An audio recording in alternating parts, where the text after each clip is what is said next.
자, 여러분, 요한복음은 예수님이 하나님이시라는 것, 또 그런 예수님을 믿고 영접하면 영원한 생명을 주신다는 것을 줄기차게 설명하는 책입니다. 1장 1절에서부터 마지막 절까지 요한복음의 주제는 예수님이 하나님이시라는 겁니다. 그리고 그를 믿으면 구원을 얻을 것이고 영생을 얻을 것이다. 이것을 설명하는 게 요한복음의 내용입니다. 이것을 위해서 요한복음은 예수님이 병도 고치시고 죽은 사람도 살리고 각종 기적도 행하고 이적도 행하고 귀신도 쫓아내고 권세 있는 말씀도 전하고 또 지식과 권력 잡은 사람들을 꾸짖기도 하시는데 여러 가지 이런 사건들이 결국 뭘 얘기하려고 하냐면 그가 하나님이시다. 그래서 그를 믿으면 영원한 생명을 얻을 것이다. 라고 하는 것을 설명하는 게 이 책의 핵심입니다. 그런데 우리를 당황스럽게 하는 게 있습니다. 그것은 이렇게 자신을 기적적으로 여러 가지 하나님됨을 증명함으로 그렇게 설명하고 논쟁하고 토론하고 그렇게 진행해왔던 예수님이 갑자기 십자가에 달려 죽으시는 겁니다. 대단히 무기력한 사건이 벌어집니다. 그러니까 우리가 이 당시에 있었던 그 제자들 또 많은 백성들 또 이 책을 읽고 있는 독자들 입장에서는 하나님이 이런 분이구나, 예수님이 이런 분이구나, 이렇게 대단한 분이구나, 그런 시각으로 계속 쫓아가고 있는데 점점 예수님은 조롱과 비난과 핍박을 받으시고 아주 무기력한 모습으로 십자가에 달려 죽으십니다. 그 장면을 볼 때 다들 당황합니다. 제자들이 당황합니다. 많은 백성들도 당황합니다. 그리고 사실 이 책을 읽고 있는 독자들도 우리가 이 내용들을 이미 잘 알고 있어서 그렇지 처음 이 책을 읽는 사람 입장에서는 상당히 당황스럽습니다. 왜 그런가? 예수님은 자신이 십자가를 지고 죽으심을 통해서 자신은 하나님 됨을 증명하고 있는 것입니다. 많은 사람들은 예수님이 그리스도이고 메시아임을 어떻게 증명되기를 원하냐면 대단한 힘과 어떤 권력과 대단한 능력을 보여서 그래서 그것이 하나님 됨을 증명하는 그런 모습이고 그렇게 나타나기를 기대합니다. 그런데 예수님은 하나님 됨을 증명하는데 그 마지막 백미를 십자가를 지심으로 아주 무기력한 모습으로 힘을 완전히 빼는 정도가 아니라 자신을 완전히 포기하는 그런 모습으로 자신이 하나님 됨을 증명합니다. 예수님은 자신이 십자가를 지고 하늘의 미랄이 되어 썩어지는 것, 한없이 비우고 낮아지고 순종하는 것을 통해서 하나님 됨을 증명하는 것입니다. 그렇게 백성들이, 제자들이, 독자들이 모든 것이 끝났다, 그렇게 낙심하고 체념할 때 그런데 또 뜻밖의 사건이 벌어집니다. 그것이 부활입니다. 다들 예수님이 십자가에 돌려 죽으셨고 이제 다 끝났구나, 이게 뭐야, 이게 어떻게 된 거야, 그렇게 될 때 그 다음 장으로부터 나타나기 시작하는 것이 부활입니다. 부활에 하나님이 나타남으로 뭔가 반전이 시작됩니다. 여러분, 부활 더 이상 얘기할 게 없죠. 기독교는 사실 부활의 종교입니다. 예수님이 태어나신 것, 또 십자가에 죽으신 것, 그가 이런저런 기적을 행하신 것, 물론 그것을 통해서도 기독교가 무엇인지 우리가 무엇을 믿는지 설명할 수 있습니다. 그러나 부활이 없으면 아무것도 아닙니다. 부활이 없으면 우리의 믿는 것도 헛것이고 우리가 여기서 예배하는 것도 헛것이고 우리가 하나님 나라를 바라본다고 하는 것도 다 헛것입니다. 그래서 우리 기독교를 부활의 종교다, 부활을 믿는 종교다, 그렇게 이야기해도 전혀 무방하고 부활을 제대로 이해하지 못하면 사실은 기독교와 우리가 무엇을 믿는지 정확히 이해하기가 어렵습니다. 기독교는 무엇을 믿는 종교인가? 여러분, 기독교라는 말, 그리스도를 믿는 종교다, 이런 말입니다. 기독교라는 말이 그리스도라는 말 아닙니까? 그렇다면 그리스도의 무엇을 믿는 것인가? 이것을 한번 생각해 볼 필요가 있습니다. 요한복음은 지금 뭐라고 얘기하는 거냐면 그리스도를 믿는다는 것은 하나님 되심을 믿는 것이다. 예수 그리스도가 하나님 되신 것, 그것을 믿으면 우리가 구원을 얻을 것이고 영생을 얻을 것이다. 그것을 믿는 것이다. 그렇게 설명하는 게 요한복음입니다. 그렇습니다. 그런데 바로 그것을 실행한 사건이 십자가의 죽으심이다, 이렇게 이야기하는 것이고 바로 그것을 증명한 기적이 부활이다, 그렇게 설명하는 것이 요한복음의 이야기입니다. 기독교는 예수님이 십자가에서 죽으심과 부활을 믿음으로 예수님이 하나님이시라는 것을 믿는 종교입니다. 하나님을 믿는 사람들은 죽은 사람이 살아났다는 부활이 예수님만이 하나님임을 증명한다는 것을 이해하는 것 그렇게 어렵지 않습니다. 무슨 얘기입니까? 하나님이신데, 천지를 창조하신 분인데 죽은 사람이 살아난 게 뭐 대수입니까? 그렇지 않습니까? 우리가 하나님의 존재를 믿는다면 부활을 믿는 것 우리한테는 그렇게 어렵고 복잡한 일이 아닙니다. 그런데 문제는 죽었다가 살아난 것이 무슨 의미인가? 부활신앙으로 살아간다는 게 우리에게 어떤 의미인가? 이 부분은 사실은 우리가 오해도 있고요. 잘 못 이해하고 있는 부분이 많이 있습니다. 우리는 부활신앙으로 살아가자 그렇게 고백합니다. 물론 예수님이 부활하신 것처럼 우리도 마지막 날에 몸의 부활로 살아나고 영원한 생명을 얻어 영원한 하나님 나라에 참여할 것 우리가 잘 알고 있습니다. 그런데 문제는 이 땅에서입니다. 이 땅에서 우리가 부활신앙으로 살아간다는 게 과연 무슨 의미인가? 어떤 의미인가? 제가 지금 무슨 말씀을 드린 거냐면 부활신앙으로 살아간다는 것, 우리가 죽어서 영원한 하나님 나라 가는 것, 몸의 부활로 가는 것, 그거 믿는다는 것입니다. 그거 알겠다는 겁니다. 그런데 문제는 이 땅에서 우리가 부활신앙으로 살아간다는 것, 그게 무슨 의미인가? 그 말씀을 드린 겁니다. 우리가 부활을 믿는 종교이고 부활을 살아가는 사람들인데 이 땅에서 사는 것이 무슨 의미인가? 그 얘기를 하려고 하는 것입니다. 여러분, 우리가 고난과 십자가, 죽음의 십자가, 이것에 대해서도 십자가의 영광 이렇게 얘기하면서 사실은 왜곡하는 면이 좀 있습니다. 뭐냐면 주님께서 십자가를 지셨으니까 우리는 영광을 얻는다는 겁니다. 모든 고난과 핍박은 주님이 당하셨고 우리는 그 십자가의 영광을 얻는다. 이렇게 해석해서 우리가 십자가를 따라가고 우리가 져야 될, 마땅히 져야 될 십자가는 등한시하는, 외면하는 그런 왜곡도 때로 있습니다. 부활도 마찬가지입니다. 부활의 능력 혹은 부활의 영광 이야기할 때 부활의 대단한 능력과 영광을 이야기하지만 그것을 우리가 받는 것을 생각하는 겁니다. 주님이 부활하셨다. 그래서 우리가 어떤 능력을 받고 어떤 영광을 얻고 이런 것을 생각하지 부활신앙이 무엇인가에 대해서 우리가 잘 이해하지 못하는 면이 있습니다. 그래서 성경을 찬찬히 살펴봐야 합니다. 여러분, 우리가 7가지 기적 사건을 새벽 기도를 통해서 또 지난 주일 설교를 통해서 살펴봤었습니다. 그 7가지 기적과 이적 사건은 그 기적과 이적만이 목적이 아니라 그것을 통해서 무언가 주님이 말씀하시고자 하는 이야기들이 있었습니다. 주님은 어떻게 이야기를 했냐면 기적 이후에 어떤 대화들을 합니다. 그것을 예수님의 담화라 이렇게 얘기합니다. 누구와 대화하기도 하고요. 어떤 사건들이 일어납니다. 기적 이후에 일어나는 것들입니다. 그것을 통해서 이 기적 사건이 무엇을 이야기하는지, 정말 뭘 얘기하는지를 설명합니다. 그래서 그 기적과 이적 사건을 표적이다 이렇게 얘기합니다.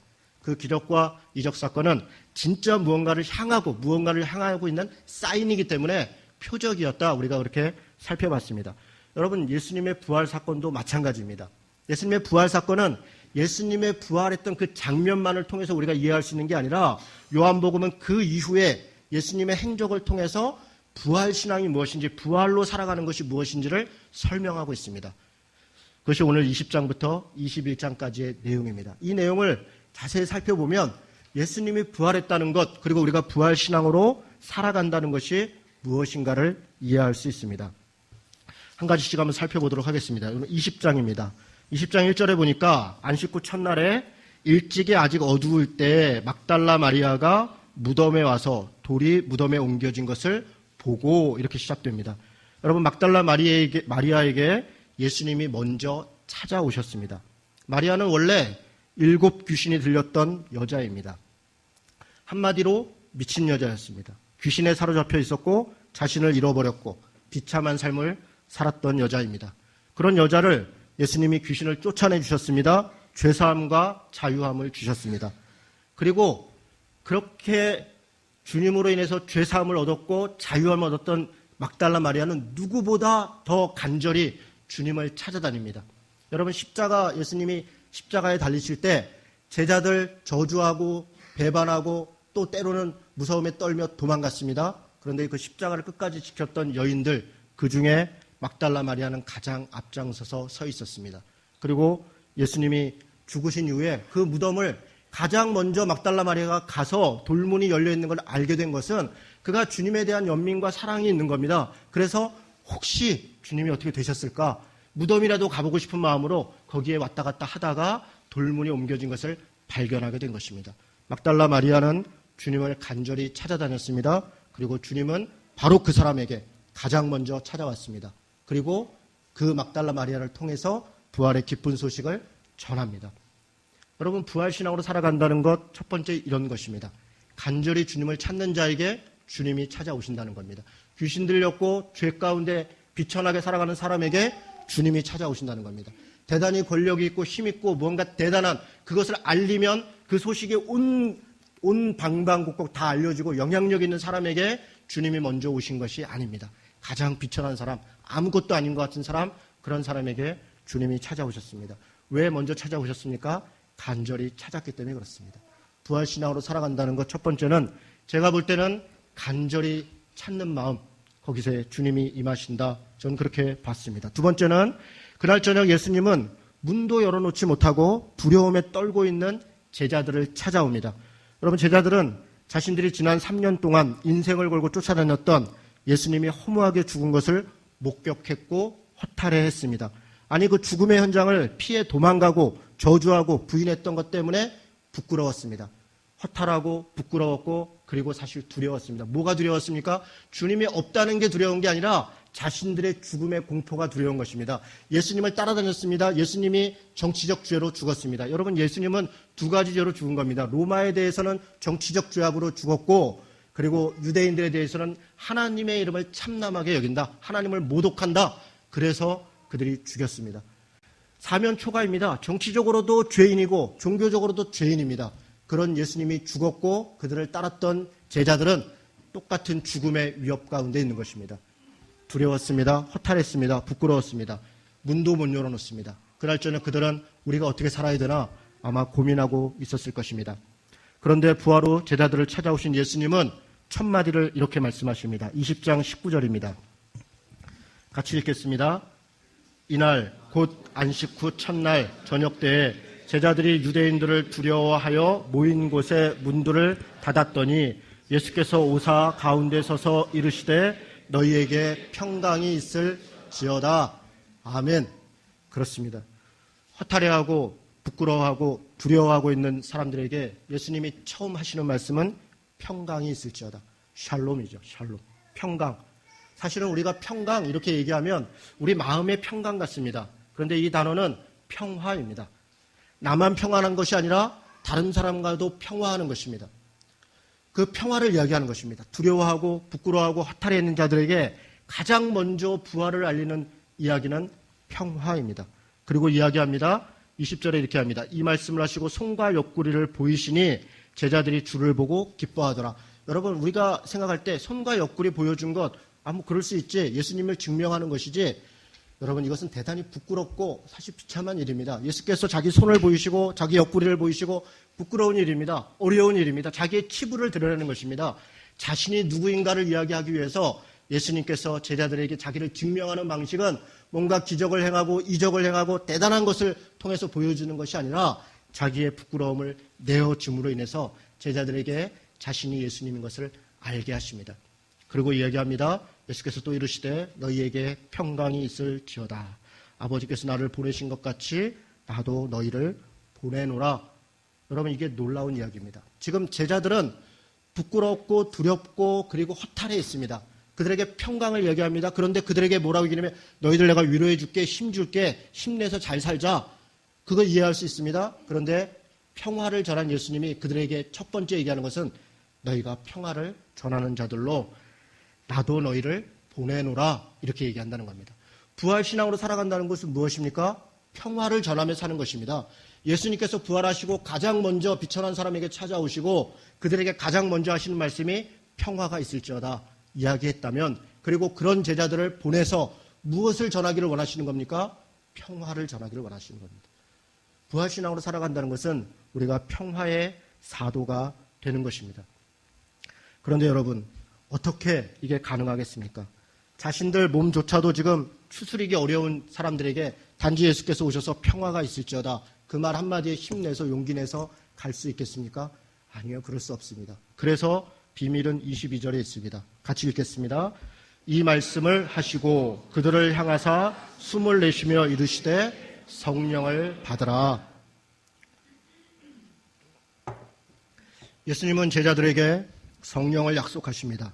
그는 자신의 죽음을 예견하고 말씀하실 때마다 자신이 죽는 것이, 자신이 가는 것이, 또 영원히 가고 없는 것이 오히려 너희들에게 유익할 것이다. 이렇게 얘기합니다. 왜 그렇습니까? 주님이 완전히 사라지겠다는 게 아닙니다. 오히려 나 대신 보혜사 성령이 너희에게 오실 것이니 이렇게 얘기합니다. 여러 차례 이야기를 합니다.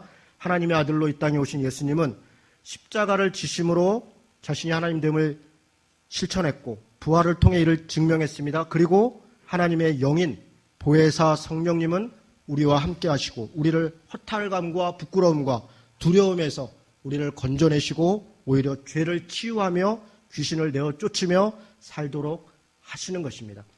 여러분, 부활신앙으로 산다는 것, 성령을 따라 사는 것입니다. 성령을 믿고 사는 것입니다. 성령이 무엇을 믿는 겁니까? 예수님께서는 성령을 뭐라고 설명하냐면 보혜사라고 설명합니다. 보혜사. 여러분, 보혜사가 무슨 뜻입니까? 보혜사, 우리 한자어로 보면 보호하시고 은혜 주시고 가르치시는 분이다, 이런 뜻입니다. 여러분, 성령은 바로 그런 분입니다. 우리를 보호하십니다. 그리고 우리에게 은혜를 주십니다. 하나님이 우리에게 은혜를 주셨다는 것은 우리에게 기쁨과 은사를 주셨다는 겁니다. 여러분, 은혜라는 말이 카리스라는 말인데요. 카리스라는 말은 카라라는 말에서 나옵니다. 카라는 기쁨입니다. 카리스는 은혜입니다. 은사는 카리스마, 이렇게 얘기합니다. 은사적 카리스마틱, 이렇게 얘기합니다. 기쁨, 은혜, 은사, 이 같은 단어입니다. 하나님이 우리에게 은혜를 주셨다, 선물로 주셨다라고 얘기하는 것은 우리에게 기쁨을 주시고 우리에게 하나님을 믿고 따라서 살 수 있는 그런 은사를 주신다는 것입니다. 그리고 또한 우리를 하나님의 뜻을 알도록 가르치십니다. 그것이 성령님입니다. 우리가 예수님을 영접했다 한다는 것은 성령과 함께 한다는 것입니다. 그것이 부활신앙을 따르는 겁니다. 그래서 성령님과 동행하고 그에게 순종하고 그의 가르침을 따르는 것입니다. 그러면 우리는 자기 중심에 사로잡혀 자신이 하나님 되려고 했던 모든 죄악으로부터 벗어나게 됩니다. 그런 죄악에 쌓여있는 자들을 해방시키는 것, 그것이 성령의 능력입니다. 7 귀신 들렸던 막달라 마리아가 그 귀신의 권세에서 벗어나서 진정한 기쁨과 구원을 얻은 것처럼 우리도 죄에 얽매이고 귀신에 사로잡혀 살던 모든 삶에서 자유함을 얻게 되는 것입니다. 아니, 귀신 들린 사람을, 세상을 우리만 자유로운 게 아니라 그들을 해방시키는 것입니다. 그들을 죄에서 자유케 하는 것입니다. 22절에 그걸 얘기하는 것입니다. 너희가 누구의 죄든지 사하면 사하여질 것이고 너희가 누구의 죄든지 그대로 두면 그대로 있으리라. 무슨 얘기를 하는 것입니까? 죄 사하면서 살라는 것입니다. 귀신 들린 사람들을, 귀신을 쫓아내며 살라는 것입니다.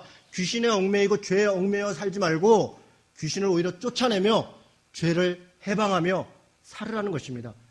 여러분, 제가 안타까운 것은 귀신을 우리가 하나님이 이미 이겼고 십자가의 사건으로 능력을 행했고 이미 끝난 싸움인데 여전히 귀신에 얽매여 살아가는 성도들이 너무나 많습니다. 왜 그렇습니까? 무슨 조그만 일 있으면 귀신 들려서 그랬대요. 그래서 무슨 영 있고 무슨 실력이 있고 대단한 능력이 있는 사람한테 기도받아야만 그 귀신이 쫓아나고 무슨 대단한 일이 일어날 거라고 착각을 합니다. 여러분, 왜 그렇습니까? 우리가 이미 예수님을 영접했고 하나님의 자녀인데 우리가 왜 귀신에게 얽매여 삽니까? 귀신 하는 사람들은 오히려 귀신에 얽매여 사는 것입니다. 귀신에 자유롭고 오히려 죄를 해방하며 살아가는 것입니다. 그것이 평화를 전하며 사는 것이고 그것이 부활신앙을 믿고 살아가는 것입니다. 부활의 능력이 어디에 나타나는 것입니까? 부활의 영광이 어디에 나타납니까? 내 삶의 윤택함에, 거기에 뭔가 잘 되는 것에 거기에 나타납니까? 아니요, 그렇지 않습니다. 부활의 능력, 부활의 영광은 오히려 죄를 사는 데 나타나는 것입니다. 귀신을 쫓아내는데 나타나는 것입니다. 사랑하는 성도 여러분, 부활의 능력으로 사십시다. 부활의 신앙으로 사십시다. 그 후에 예수님은 디베라 호수 갈릴리 바닷가에 나타나셨습니다. 이제 모든 걸 포기했습니다. 제자들은 지쳤습니다. 낙심했습니다. 허탈했습니다. 두려움이 있었습니다. 예수님을 만났지만 예수께서 갈릴리에 가서 만나자 했을 때 긴가민가합니다. 여전히 의심 가운데 있습니다. 도마를 우리가 아시죠? 이 안에 도마 이야기가 있습니다. 의심합니다.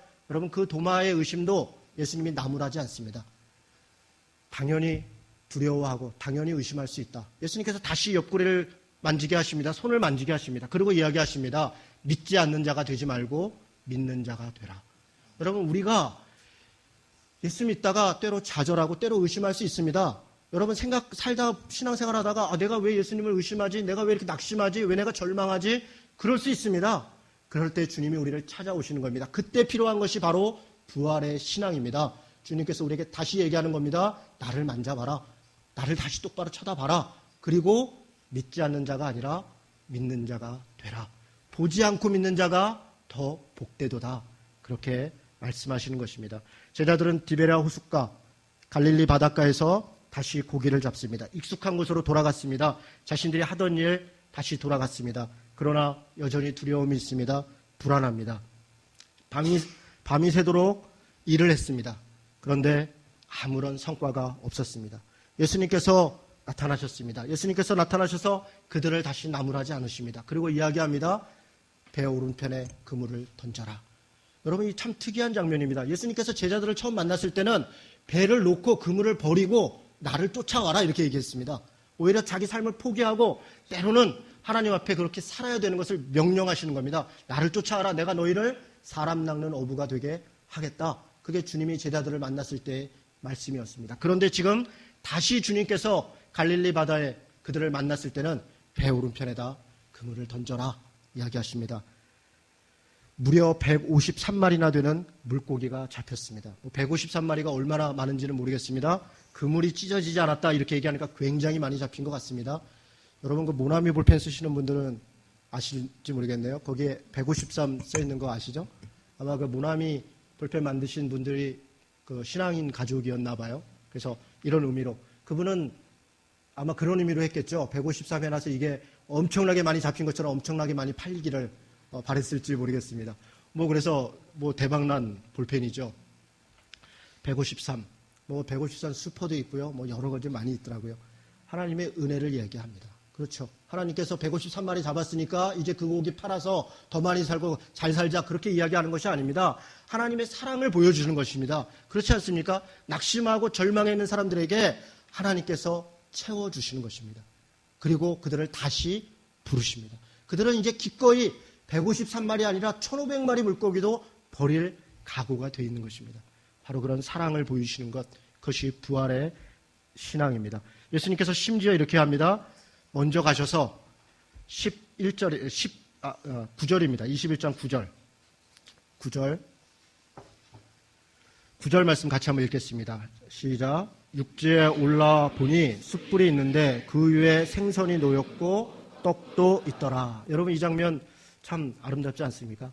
아침이 밝아오고 있습니다. 예수님께서 먼저 가셔서 물고기 다듬고 떡도 만들고 숯불을 펴서 제자들 밥 먹여주는 겁니다. 지난주 금요일날 우리 김현수 목사님 이 본문 갖고 말씀 전하면서 아침 차려주시는 예수님 이렇게 표현하시더라고요. 참 좋은 표현입니다. 아침밥상을 차려주시는 예수님. 그렇습니다. 예수님께서 왜 이들에게 오셔서 아침밥상을 차려주십니까? 낙심해 있기 때문에 그렇습니다. 허탈해 있기 때문에 그렇습니다. 두려움에 빠져 있기 때문에 그렇습니다. 부활의 신앙은 그것을 한 번에 역전시키고 뭔가 능력을 일으켜서 대단한 변화를 일으키는 것이 아니라 고통과 아픔이 있는 사람들에게 평화를 전하는 것, 평화를 전하는 게 어떻게 전하는 것인가를 지금 설명하는 것입니다. 그것을 보여주는 것입니다. 평화를 전하는 것은 아침밥 차려주는 것이라는 겁니다. 밥상 차려주는 것, 고통이 있고 아픔이 있는 사람과 함께 있는 것, 같이 시간을 보내주는 것, 그들의 이야기를 들어주는 것. 여러분 우리가 정답을 알죠. 누가 무슨 고민이 있어서 목사님 얘기 좀 하시죠. 예, 얘기 좀 합시다. 우리 누가요 이렇게 속을 새기고요. 제가 이렇고요. 사는 게 이렇게 힘들고요. 직장을 구하려는데 안 되고요. 여러분 제가 무슨 대답을 줄 수 있겠습니까? 대답 간단하죠. 정답은 간단합니다. 기도합시다. 힘냅시다. 열심히 삽시다. 때가 되면 기회가 있습니다. 이 정답이죠. 더 이상 무슨 얘기를 하겠습니까? 그렇습니다. 그런데 그게 다가 아닌 것이죠. 정말 상담하고 대화하는 것은 들어주는 것이죠. 그렇군요. 그런 일이 있군요. 나도 그런 적이 있어요. 나도 아팠어요. 나도 그렇게 직장이 없어서 한 1년 동안은 그냥 산에 그냥 등산을 우르락내리락 하는데 참 비참하더라고요. 누가 나 알아볼까 봐 힘들었어요. 전화할 데도 없어서 그랬어요. 점심값이 없어서 그냥 물 마셨어요. 그런 이야기를 할 때 목사님이 대단하게 사는 사람 같은데 나랑 비슷하네. 만만치 않네. 나도 살 수 있겠네. 그 용기를 얻는 것입니다. 평화를 전한다는 게 무엇입니까? 고통과 아픔이 있는 사람에게 아침밥 차려주는 것입니다. 지금 예수님이 그거 얘기하시는 것입니다. 부활신앙으로 살아가는 건 무엇인가? 평화를 전하며 사는 것이다. 그리고 아침밥 차려주며 사는 것이다. 그리고 얘기합니다. 베드로에게 얘기합니다. 내가 나 사랑하느냐? 주님이 저 사랑하시는지 주께서 아십니다. 이야기합니다. 내 양을 쳐라. 내 양을 먹여라. 내 양을 먹여라. 어떻게 먹입니까? 밥 차려주라는 것입니다. 그게 목양 아니겠습니까? 여러분 목양이라는 게 그것입니다. 쳐라. 내 마음대로 해라. 여러분 심지어는 그냥 양을 구약에 그런 말씀 있죠. 양을 줘서 목자가 양털을 이렇게 좀 이렇게 써가지고 팔고 옷도 만들고 그렇게 사는 거 당연한 것이죠. 그렇게 해서 이렇게 저렇게 살으라 그랬더니 심지어는 그 거죽을 벗겨서 그 뼈까지 다 우려가지고 아주 그냥 양을 그냥 쫄딱 그렇게 잡아먹더라는 거죠. 그게 목자라고 하는 자들이 그렇게 하더라는 것입니다. 여러분, 목양이라는 게 무엇입니까? 무엇을 먹여라, 무엇을 쳐라, 먹이라는 것입니다. 치라는 것도 내가 가서 뭐 지휘라는 게 아닌 겁니다. 도우라는 겁니다. 섬기라는 것입니다.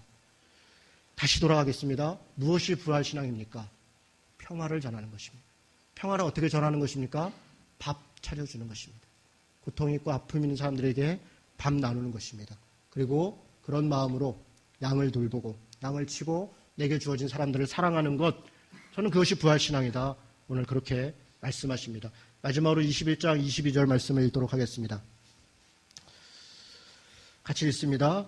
예수께서 이르시되 내가 올 때까지 그를 머물게 하고자 할지라도 내게 무슨 상관이냐, 너는 나를 따르라 하시더라. 아멘. 이 재밌는 장면입니다. 여러분, 베드로가요, 예수님께서 내가 나 사랑하냐, 뭐 사랑합니다 이렇게 말도 못하는 거죠. 베드로 입장에서는 참 민망하고 부끄러운 일입니다. 주님이 저 사랑하는 줄 아시지 않습니까? 이렇게 그냥 뭐 쭈뼛쭈뼛 하는 겁니다. 그런 것에 대해서 내 양 먹여라, 내 양 쳐라, 내 양 먹여라 이렇게 얘기합니다. 그리고 예수께서 얘기합니다. 내가 젊은 날에는 네 맘대로 돌아다녔지만 언젠가는 너도 모르게 다른 사람이 너를 띠띠우고 너를 괴롭히지만 그러나 네가 순종함으로 나처럼 십자가 질 날이 있을 것이다. 그렇게 이야기합니다. 여러분, 그 말 들었으면 베드로가 아멘, 제가 그렇게 살겠습니다, 그럴 것 같잖아요. 그런데 베드로 그렇게 얘기 안 합니다. 옆에 이렇게 보니까 예수님이 사랑하는 제자가 있어요. 아마 요한이겠죠. 주님, 얘는요, 이렇게 얘는 어떻게 돼요? 거기에 대해서 주님이 말씀하시는 겁니다. 걔는 내가 올 때까지 뭐 뭘 하든 말든 네가 무슨 상관이냐, 그건 나한테 맡기고 너는 나를 따르라는 것입니다. 여러분, 이것이 우리에게 이야기하는 것입니다. 다른 사람 어떻게 할까요? 뭐 어떻게 할까요? 거기 너무 연연하지 마십시오. 여러분, 우리가 연연할 때 뭐 연연하는 거예요? 나보다 못하고 어려운 사람 연연하는 겁니까? 나보다 저 사람은 저렇게 잘 사는데요, 저 사람은 저렇게 대단한데요, 저렇게 능력이 있는데요, 뭔가 엄청난데요. 주님, 나는요 그 어쩌고 저쩌고 하고, 너는 나를 따라라. 너는 나를 따라라. 부활신앙으로 사는 것은 각자에게 주어진 삶의 자리를 지키고 그 삶을 살아가는 것입니다. 대단한 것이 아닙니다. 목사는 목사의 삶이 있고 집사는 집사의 삶이 있습니다. 여러분, 각자의 자리에 자기 삶이 있습니다. 각자의 자기 자리에서 일상의 삶에서 주님의 평화를 전하고 밥 차려주고 그렇게 사랑으로 섬기며 그렇게 살아가는 것, 그것이 부활신앙의 삶입니다. 이 믿음과 이 사랑으로 살아가는 성도 되시기를 주님의 이름으로 축원합니다. 아멘. 같이 기도하도록 하겠습니다.